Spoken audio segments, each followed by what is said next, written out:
Halo Sobat Smart, selamat datang kembali di video baru channel ini.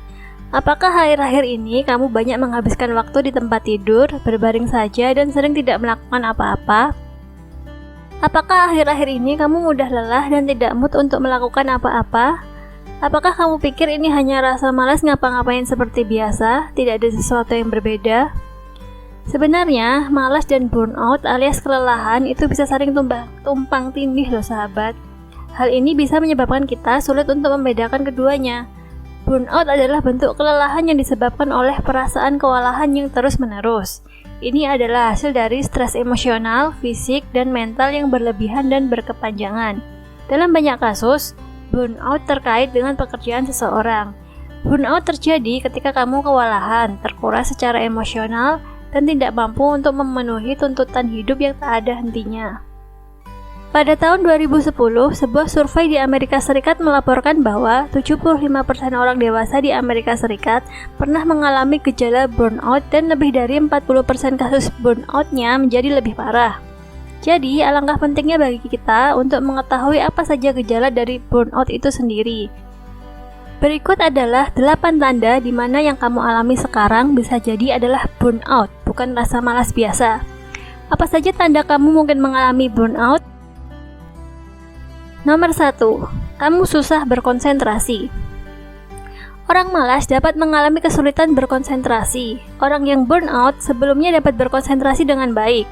Konsentrasi bisa menjadi sulit ketika kamu burnout karena berbagai alasan, termasuk kecemasan tentang kualitas pekerjaan kamu, melamun tentang berada di tempat yang lebih baik, berfokus pada terlalu banyak tugas, merasa apatis terhadap pekerjaan dan tugas kamu. Nomor 2. Kamu kehilangan motivasi. Jika kamu orang yang malas, maka masuk akal jika kamu akan selalu menjadi orang yang malas, meskipun dengan beberapa pengecualian. Bagaimanapun, kemalasan adalah sifat karakter, dan sifat karakter cenderung tetap dan stabil dari waktu ke waktu. Orang yang malas tidak pernah merasa ingin mengerahkan upaya atau menerapkan diri pada berbagai hal. Tetapi, jika kamu dulu memiliki motivasi diri dan pencapaian tinggi, sering unggul di bidang tertentu, dan baru-baru ini merasa lelah, apatis, dan tidak termotivasi, kemungkinan besar kamu menderita burnout dan bukan kemalasan seperti yang dipikirkan oleh kebanyakan orang. Nomor 3. Kamu membenci pekerjaanmu. Orang malas mungkin tidak menyukai pekerjaan mereka karena berbagai alasan. Tetapi, jika kamu merasa takut bangun setiap pagi hari dan merasa diri kamu malas dengan pekerjaan, kemungkinan besar kamu burnout. Orang-orang yang membenci pekerjaan mereka juga akan sering mulai datang untuk bekerja lebih lambat atau mencari alasan untuk keluar dari pekerjaan. Jika kamu sudah melakukan ini, sebaiknya manfaatkan waktu ekstra dan mulailah mencari pekerjaan lain sebelum reputasi pekerjaan kamu ternoda. Nomor 4. Kamu menjadi moody dan mudah tersinggung. Apakah kamu tiba-tiba merasa diri kamu tiba-tiba moody dan mudah tersinggung? Apakah kamu sering merasa emosional di luar kendali saat ini tetapi tidak tahu mengapa? Nah, kemungkinan kemurungan dan lekas marah adalah tanda-tanda burnout yang umum tetapi sering diabaikan. Jadi, jika kamu mulai kesulitan mengendalikan emosi kamu, terutama ketika itu tidak pernah menjadi masalah bagi kamu, burnout mungkin menjadi alasannya. Orang malas, di sisi lain, sangat kontras dengan ini. Mereka sering sangat santai, slow, tenang, dan tidak terpengaruh oleh berbagai hal. Nomor 5. Kamu mulai mengalami gejala fisik. Orang yang mengalami burnout akan merasakan berbagai gejala fisik karena harus bekerja, sedangkan orang yang malas tidak merasakannya. Gejala itu antara lain seperti kelelahan, sakit kepala dan migrain, masalah perut seperti gangguan pencernaan, dan sindrom iritasi usus besar. Nomor 6. Kamu melupakan perawatan diri. Tentu, dapat dikatakan bahwa kebanyakan orang malas tidak sering repot-repot untuk merawat diri sendiri, baik secara fisik, mental, ataupun emosional. Tetapi, perbedaan antara orang malas dan mereka yang menderita burnout adalah bahwa tidak selalu seperti ini. Faktanya, salah satu tanda peringatan paling menyedihkan bahwa seseorang mungkin burnout secara emosional dan fisik adalah jika kamu mulai mengabaikan perawatan diri dan menarik diri dari orang lain. Ada perubahan pola makan dan atau tidur. Mereka yang burnout berhenti berusaha untuk merawat diri atau terlihat baik. dan mereka cenderung menghabiskan sebagian besar waktu mereka sendiri tanpa melakukan apa-apa karena mereka sangat mudah lelah bahkan oleh tugas yang paling sederhana. Nomor 7. Kamu tidak lagi dekat dengan rekan kerja. Kebanyakan orang yang bekerja menjadi ramah dengan rekan kerja mereka karena kedekatan dan minat yang sama. Sudah umum untuk pergi makan siang dengan rekan kerja.